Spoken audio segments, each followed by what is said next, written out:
This program contains graphic violence. Viewer discretion is advised. Fame. It can transform a small-town dreamer into a superstar. Some people make it, and others die trying. Their dreams interrupted. One small-town girl from the Pacific Northwest just might have what it takes. The second she walked through the door, my heart stopped. I just knew that here was somebody who really had it. She has to leave home to chase her dreams. Portland wasn't really a place for a performer to launch a national career.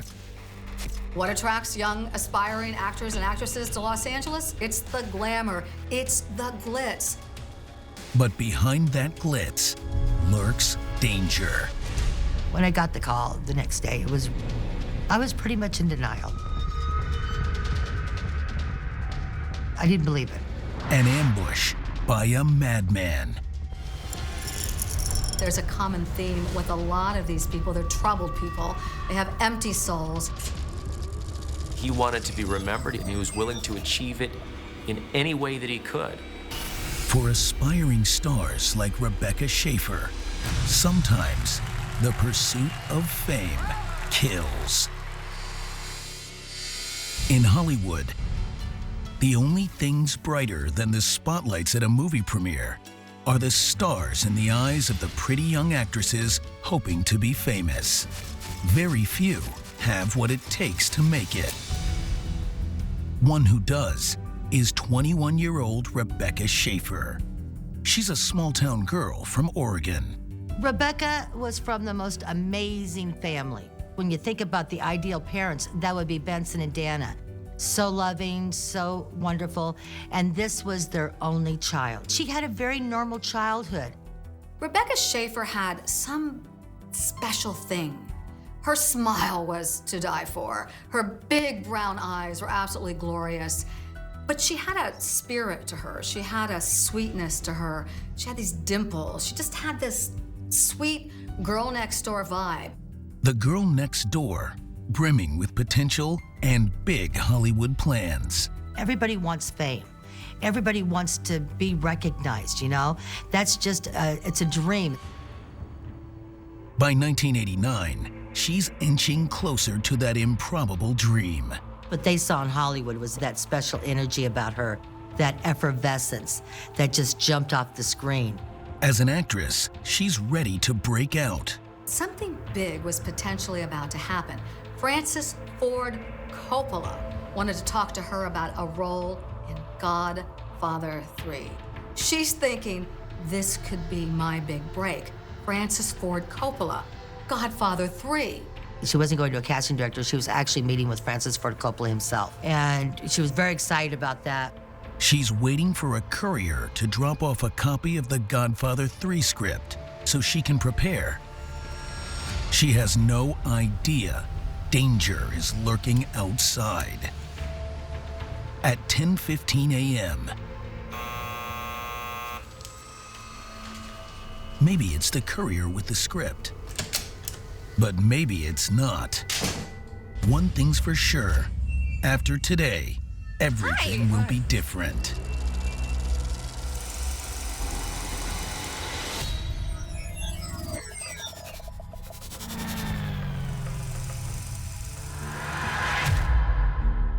As a kid in Oregon, fame was not the first thing on Rebecca's mind. There was an innocence about growing up in Oregon during that time.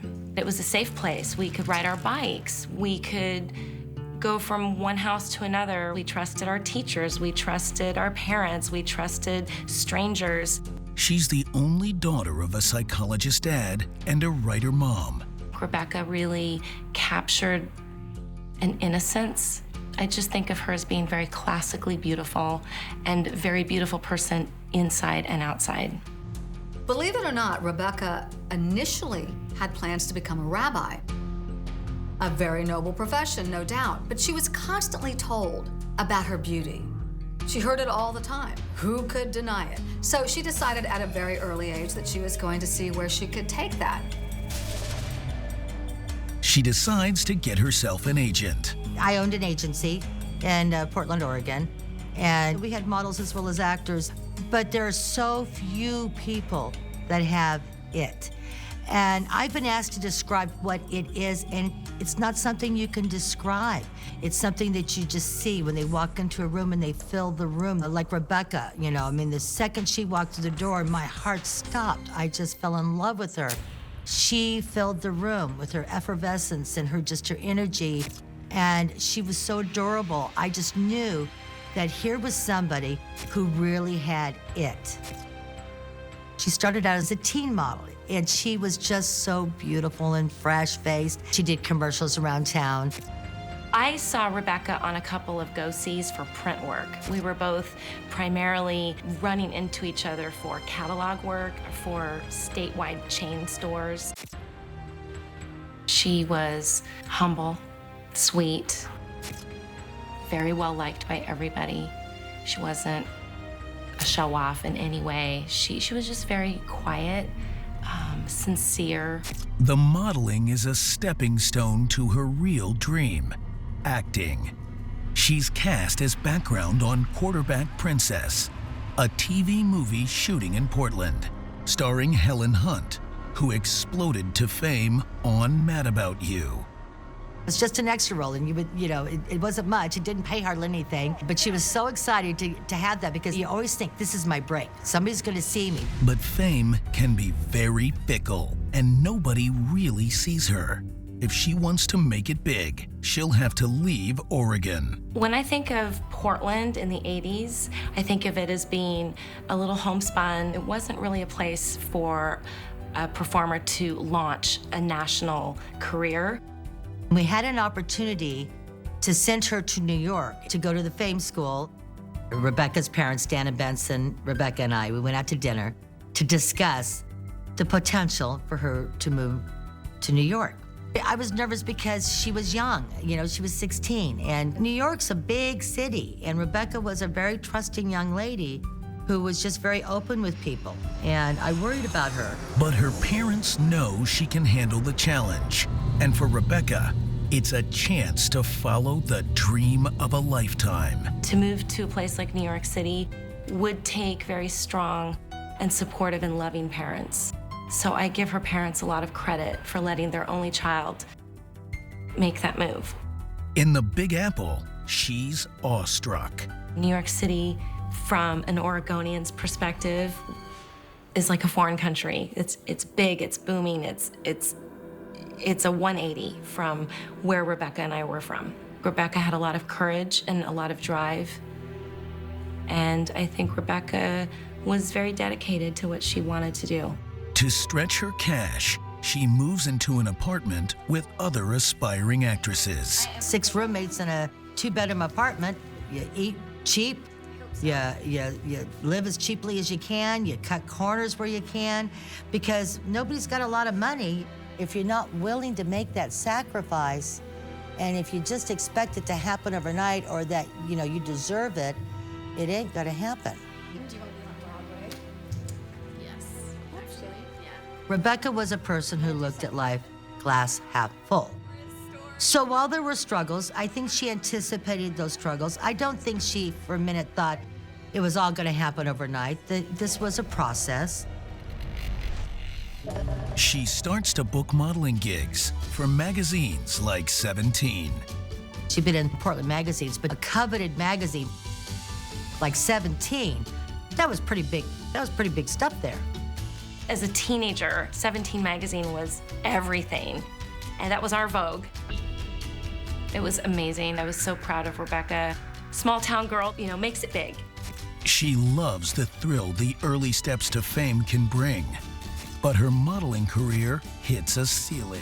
She was very tiny and wasn't tall enough or leggy enough to be a fashion model or a runway model. But there was something about her, I go, she is so watchable, that this is somebody who could have a career in film and television. And I sat her down one day and I said, Rebecca, have you ever thought about acting? And her eyes lit up. And she says, I think I'd really like that. While finishing high school, she begins taking classes and going on auditions. Once you're bit by the acting bug, it's fatal. There's just no coming out of that, you know? It's a dream that you're gonna chase. She catches a piece of that dream when she lands a small role on the soap Guiding Light. Then, a longer-running spot on One Life to Live. It's a big deal. Suddenly, she's in everybody's living room. It was very unusual for her to start so quickly and to get as much as she did, because actors struggle sometimes for years before anything happens. Early success does not guarantee constant work. Rebecca was doing really good, but then things kind of dry up, and New York is a very expensive place to live. So even doing a little bit of work here and there doesn't really cover all the bills. And so things were getting very, very tight. And when you're not doing so well, New York can become awfully frosty. You don't have money, I don't have money, I haven't had any gigs recently. We're gonna get kicked out. You have to remember the realities of everyone scrambling to get to the top. They'll kick you with their left foot and kick you with their right to get over the top of you. It can be brutal. I'm sure there were times of loneliness. I'm sure that there were times of fear, the not knowing, and also feeling so far away from home. It was probably the lowest point in her career. Then she lands a big audition for a new sitcom starring Pam Dawber, who had just been in the hit series Mork and Mindy with Robin Williams.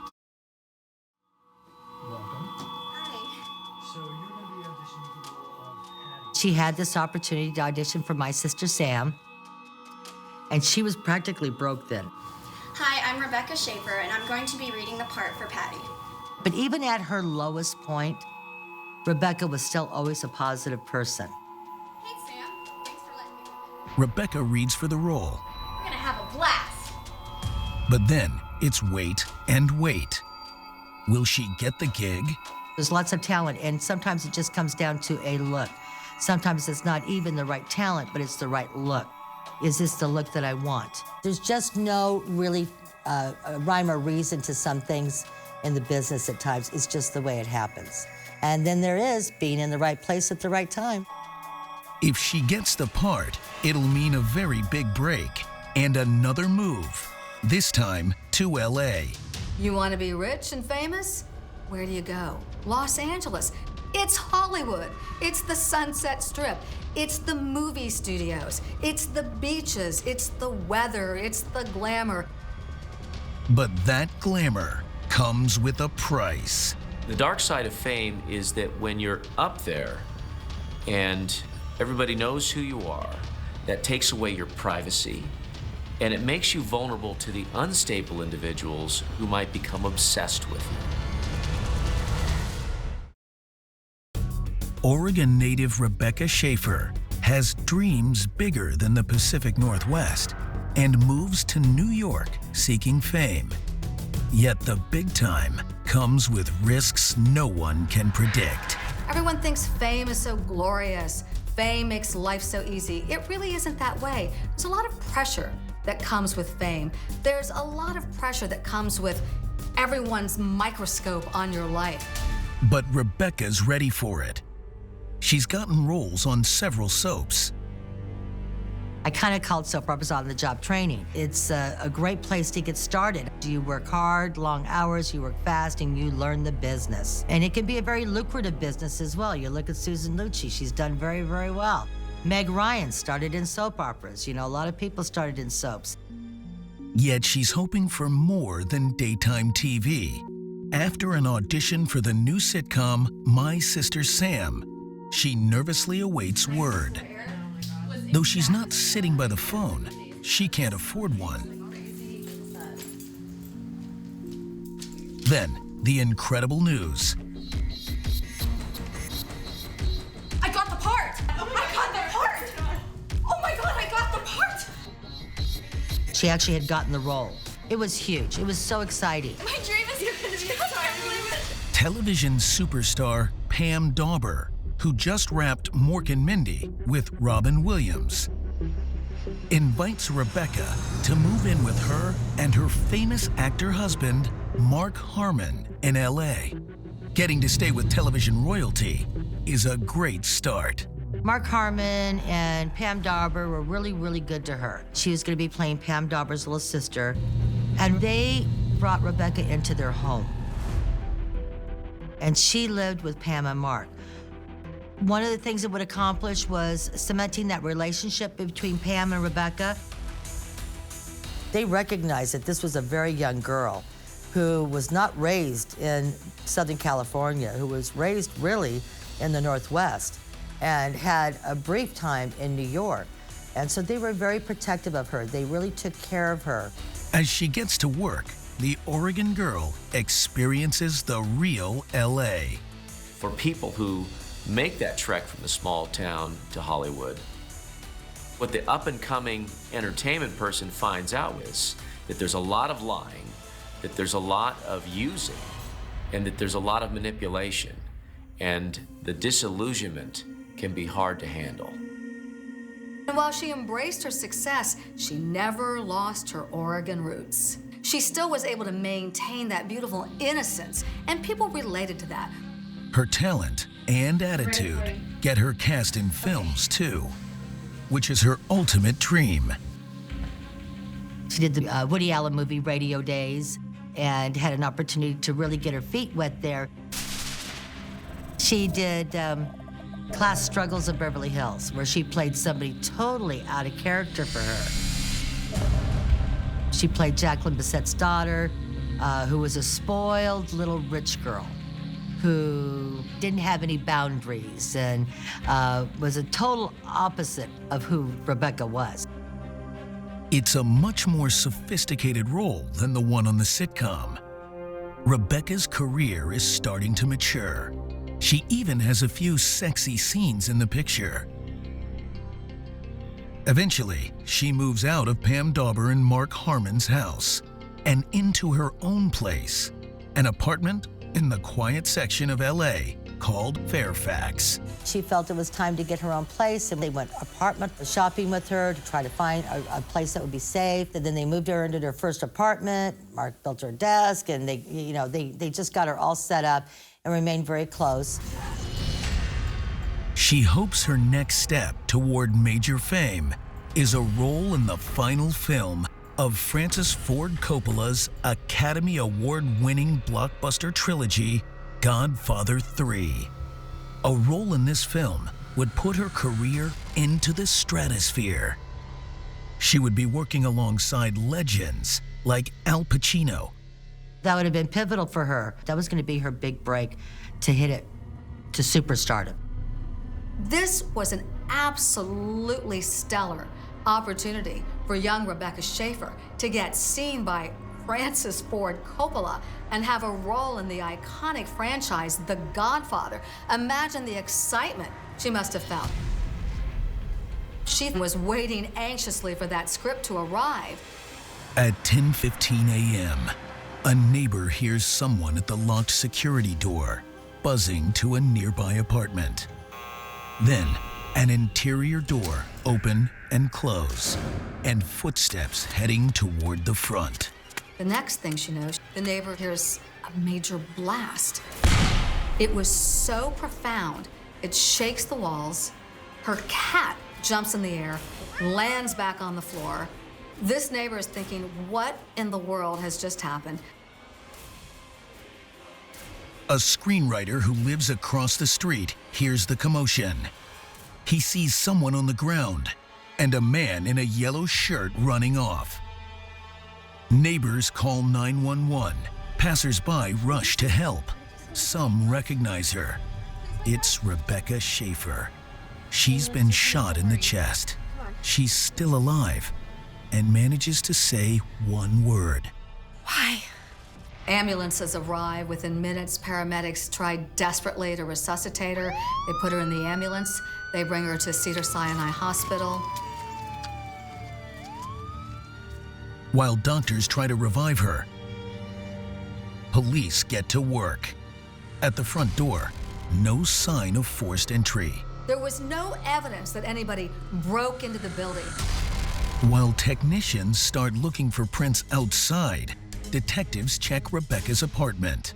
There's no sign of disarray. There was no evidence of any kind of altercation. It was completely quiet. Like someone hit the pause button in the young actress's life with no clues to indicate who. Detectives canvass the building. It's a very quaint little village community.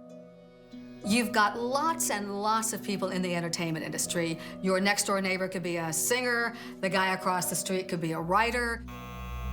They learn about the neighbor who heard the buzzer, but she didn't see anything. Detectives speak to several people who were on the street that morning. They say a white male in a yellow shirt had been trying to confirm Rebecca lived in the neighborhood. He had a manila envelope with him. Inside this envelope was an 8x10 photograph of Rebecca Schaeffer, and he was inquiring as to where she lived. He was asking neighbors, he was asking cab drivers. He was hell-bent on finding Rebecca Schaeffer's home. No one can ID him. Across the street, police also talked to the screenwriter who saw a guy in a yellow shirt. He didn't get a good look at the man's face. Rebecca opened the door for him. It's very sensible to assume that perhaps Rebecca knew the person when she opened the door.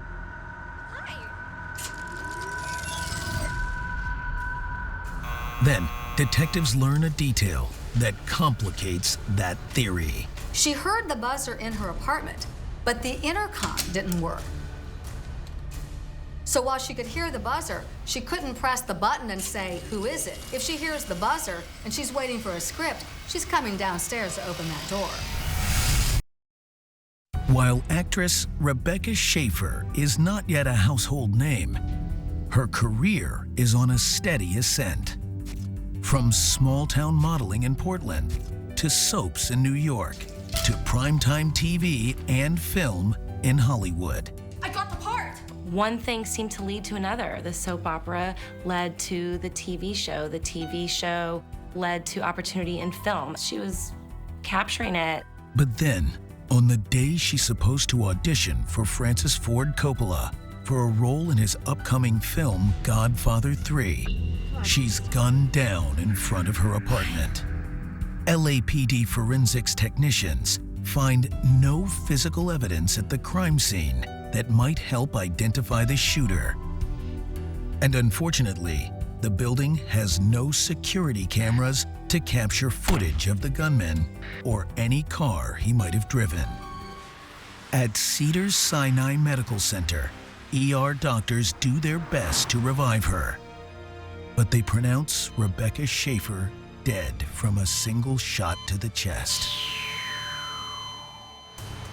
Crime scene techs found no ejected shell casings, so the gun was likely a revolver.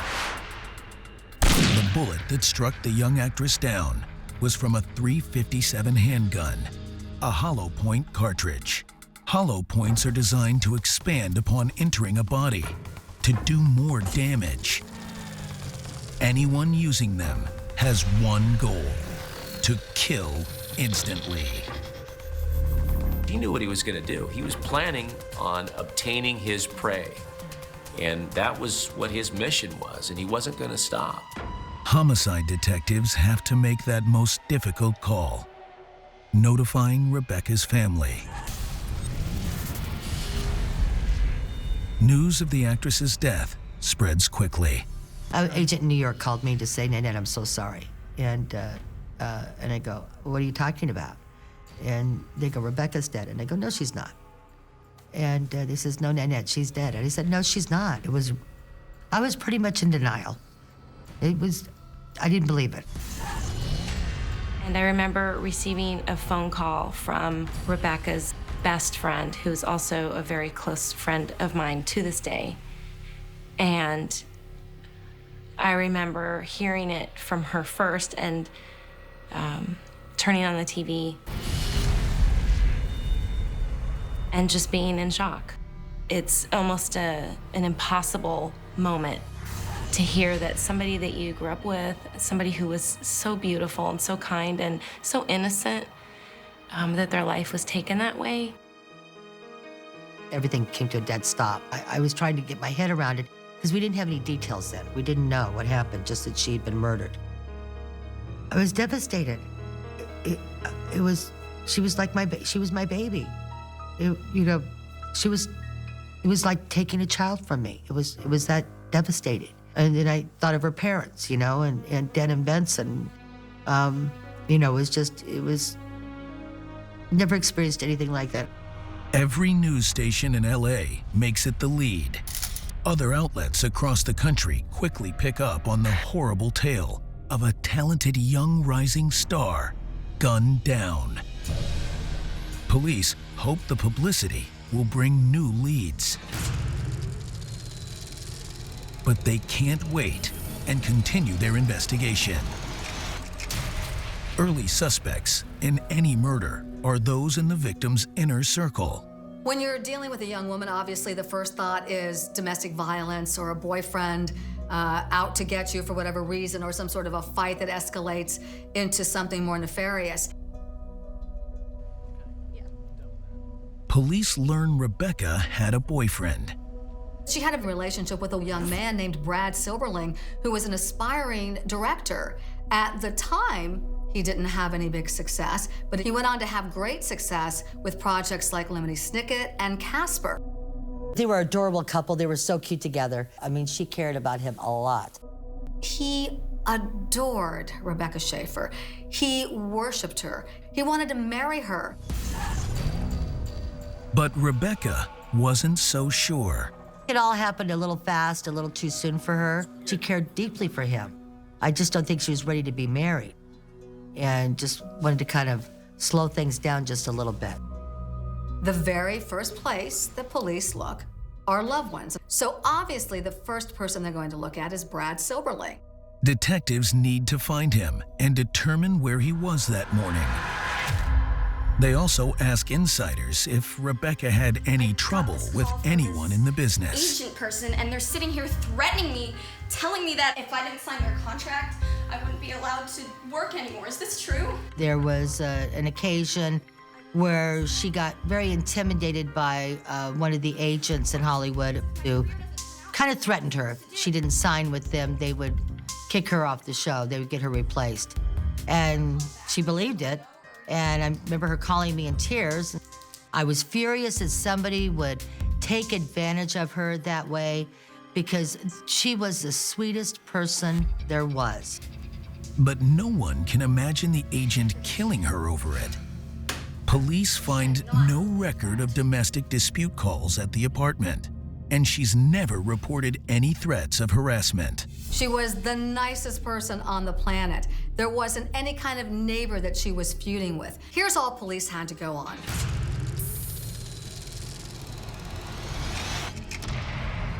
A man between 5'7" and 6 feet tall, brown hair, a long sleeve yellow shirt, denim jeans. He was asking passersby about Rebecca. Then he walked up and shot her. The fact that he was in neighborhoods showing photographs, trying to determine where she lived, speaks to how obsessed he was, how pathologically obsessed he was with Rebecca Schaeffer. And the amount of energy that would take suggests just how consumed he was. It occupied every cell of his being. A madman, determined to kill, face to face. Rebecca Schaeffer was shot right in the chest at close range. That suggests a ton of anger and rage that he would be willing to do such a violent crime up so close and personal. Most murdered women are killed by their spouse or lover, so detectives track down and question Rebecca's boyfriend. When police interviewed Brad Silberling, what they got from him was an absolute sincere love and affection for Rebecca Schaeffer. He told them that he loved her, that he wanted to marry her. He has a solid alibi. He is completely innocent and heartbroken at the loss of his love. It seems no one in her inner circle was involved.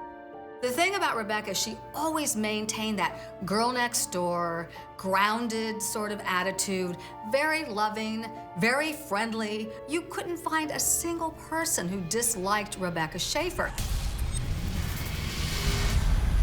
Investigators have one theory left. Her boyfriend was a loving guy with an alibi, no problem there. If I'm a crack detective and I know she has no enemies, and I find out from neighbors that there's a suspicious man walking in the early morning hours in this neighborhood carrying a manila envelope with an 8x10 of Rebecca Schaeffer, I'm pretty sure that I've got an obsessed fan on my hands. Rebecca Schaeffer works hard to try to achieve her dream of being a Hollywood star. Just as she's on the verge of making it to the big time, a shadowy killer shoots her and vanishes without a trace. Investigators believe the shooter might be an obsessed fan. She had so many fans who wrote to her from all over. She was right there on the brink to major stardom. I mean, she was very beloved by many people. She had a huge fan base. She tried to write back, but it got overwhelming.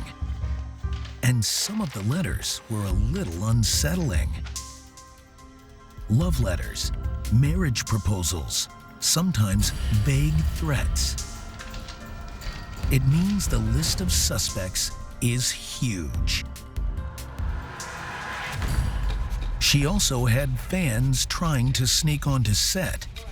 One visited with gifts for her, telling security he knew her. I'm an old friend of hers. Sorry, no idea. I can't let you in. You have to walk Thankfully, Warner Brothers soundstage security turned him away. There's a price to celebrity. I mean, there really is. There's pros and there's cons. There's goods and there's bads. Rebecca tried not to let it scare her. She wasn't a fearful person. She wasn't somebody who lived in fear. But it can be scary. The difference between a fan and a stalker is that the fan will simply be super interested in what the celebrity is doing, may want to be part of a fan club, ask for some photographs, and that's pretty much it. The crossover from fan to dangerously obsessed stalker is when they start to believe they actually have a relationship with the celebrity.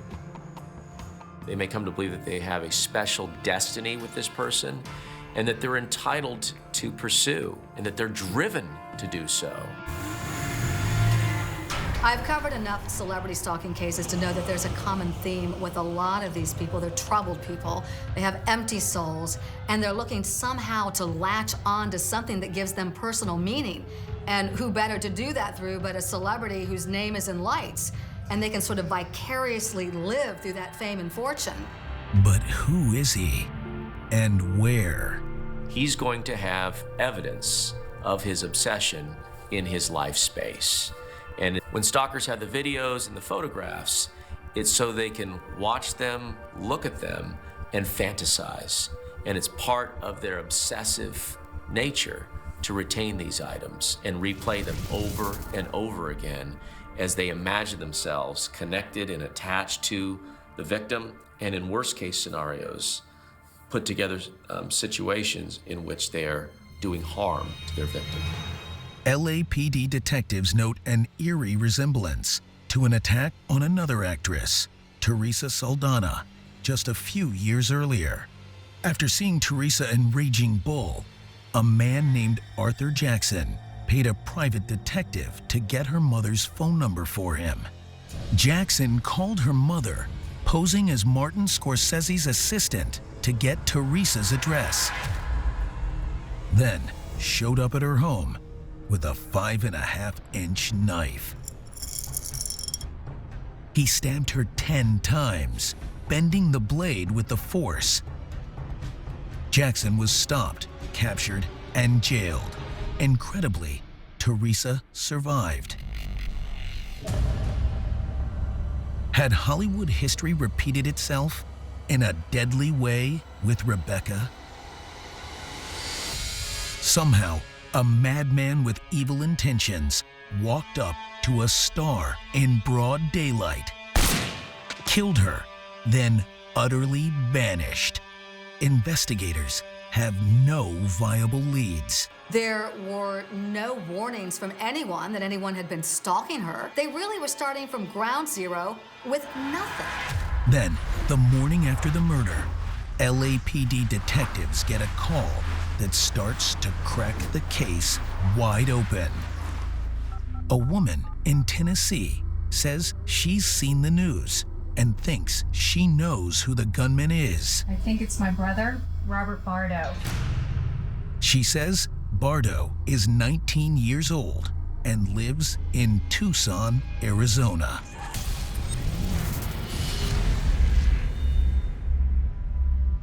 She explains Bardo called her the morning of the shooting. And he said to her, guess what? I'm a block and a half from Rebecca Schaeffer's home. Now, she also tells police that he was obsessed with Rebecca Schaeffer and had been so for a couple of years. He has a vast collection of videotapes and photos, all of Rebecca. He's written her dozens of letters over the years. Rebecca answered the first letter, but not the others. LAPD investigators called their counterparts 500 miles to the east in Arizona. But before Tucson PD can find Bardo, he finds them. Dispatch is getting floods of calls from people.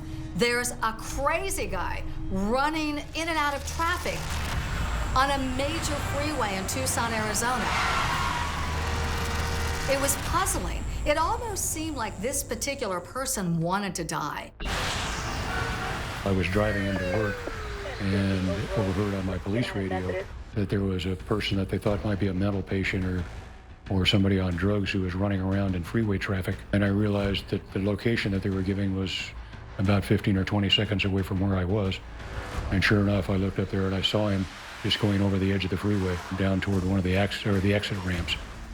I got out and just called to him and said, hey, I told him who I was and waved my badge at him. He stopped. He didn't try to run away. So I said, I just want to make sure you're okay. And he was pretty much incoherent at that point. He was not making very much sense. Then the man says something odd. He was making references about the fact that he knew that he had done wrong and that he didn't mean for it to be that way. He didn't mean to hurt anybody. And I said, what do you mean? And he said, well, I didn't go there to shoot her. I didn't go there to shoot her. Could this be the man who gunned down the actress? After the ambush murder of actress Rebecca Schaeffer, Los Angeles detectives get a tip Tucson resident Robert Bardo might be the shooter. I think it's my brother, Robert Bardo. Tucson Police Chief Peter Ronstadt responds to a call about a man acting strange by a highway. I didn't go there to shoot her. Ronstadt wonders if this is Robert Bardo and if he's referring to Rebecca Schaeffer. And that rang the bell because that's what they were talking about on the news. There were some shocking observations by Bardo's neighbors of him running into a wall head first and swinging from the eaves into windows. This reflects his self-destructive nature. It suggests problems with his impulse control and his propensity for violence because he lacks regard even for his own well-being and safety. He had some issues with mental health. He was committed for mental health treatment for a period of time. Tucson police take him into custody and confirm it's Robert Bardo. Searching his bedroom, they find photos, videos, and letters all about Rebecca Schaeffer. Robert Bardo is extradited to California. He never confesses outright and pleads not guilty when charged with murder. Slowly, investigators piece together an obsession that built to dangerous levels over time. He wrote a flurry of fan letters to Rebecca. He showed up on the studio lot for the taping of My Sister Sam and tried to get on the lot. Need to see ID? No, I'm here to see Rebecca. There was nothing that led anybody to believe that he was going to be any kind of a physical threat. Slightly obsessive, yes, but nothing that made them say, oh my goodness, we need to alert police. Turns out, Rebecca responded to one of Bardo's early letters. She just was very kind and caring. And so I did worry about that she might be a little too trusting at times, and people can take advantage of that. When he sent more and more, she decided not to write back again. The type of personality that commits this kind of murder is one that has narcissism as its foundation. Somebody that believes that they have been offended, has a thin skin, a brittle ego. Investigators learned Bardo told a friend how angry he got when he saw her sexy turn in scenes from the class struggle in Beverly Hills. In Bardo's mind, in his narcissistic mind, he's got this idealized, grandiose relationship that he's fantasized that he's having with Rebecca Schaeffer. And when she shifted into a different presentation of her acting self from wholesome to something a bit more risque, he couldn't tolerate it. He was outraged, enraged, and he was going to destroy her for that. Detectives learned Bardo used a private detective to get Rebecca's address. Robert John Bardo paid a private investigator $250 to get information from the Department of Motor Vehicles. It was that simple. So he says, hey, this is an old friend of mine I know around the studios. Can you help me find Rebecca Schaeffer's address? I want to get in touch with her. He then hopped on a bus to Los Angeles with his gun, Rebecca's photo, and a copy of The Catcher in the Rye.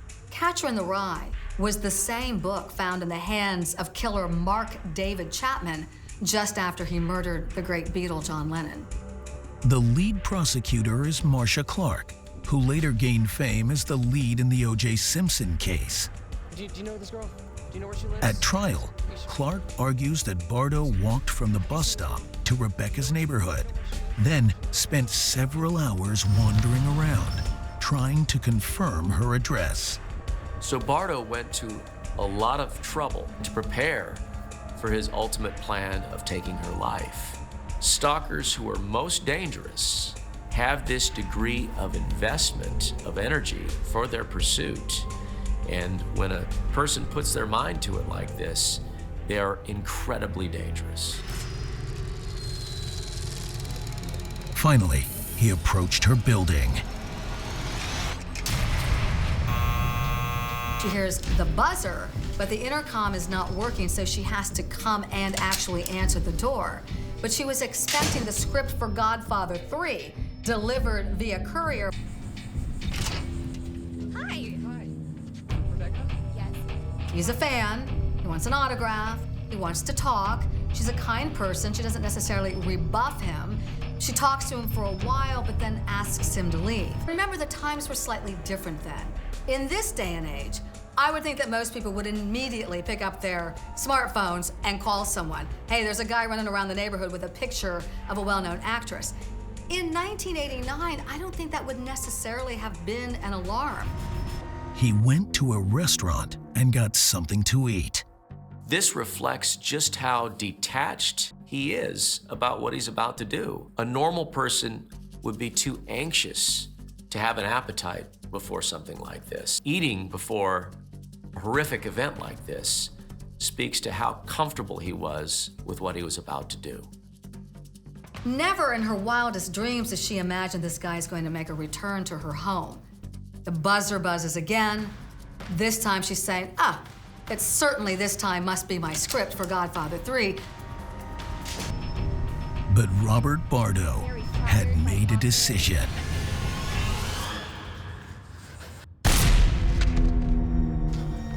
Investigators search nearby rooftops and eventually find the bloodied yellow shirt, an empty gun holster, and the copy of The Catcher in the Rye.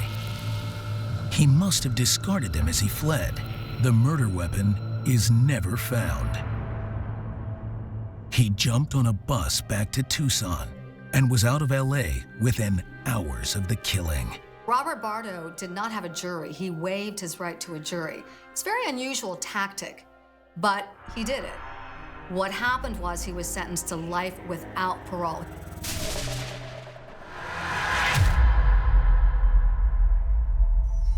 It was so painful to see Rebecca's parents in the courtroom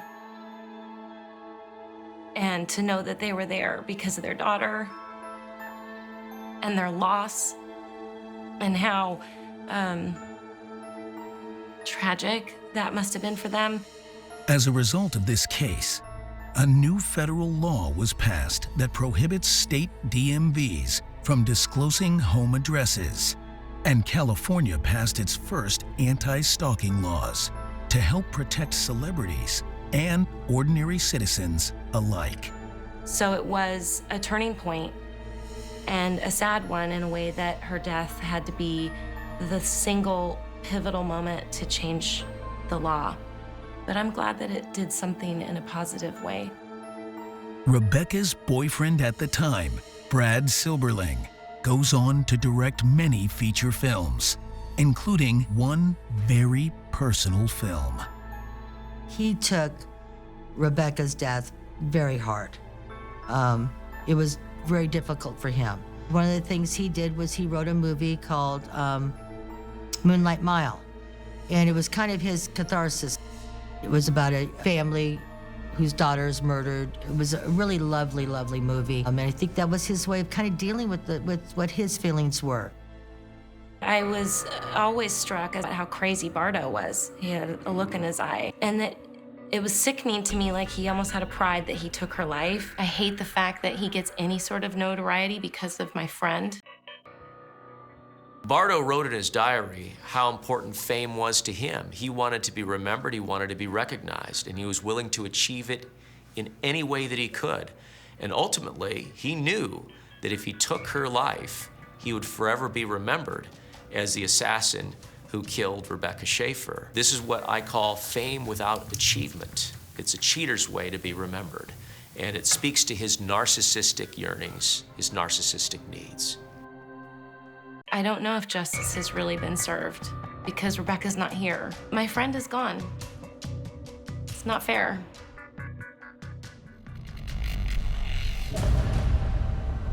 She's been a big movie star. She would have reached superstardom. I could go down and I could walk on her star on Hollywood Walk of Fame. It would be there. She was just destined for stardom, just not this way. She was so innocent. She wasn't jaded. There are a lot of not so nice people in Hollywood. She was a lovely person. She did not deserve to die. She had so much ahead of her.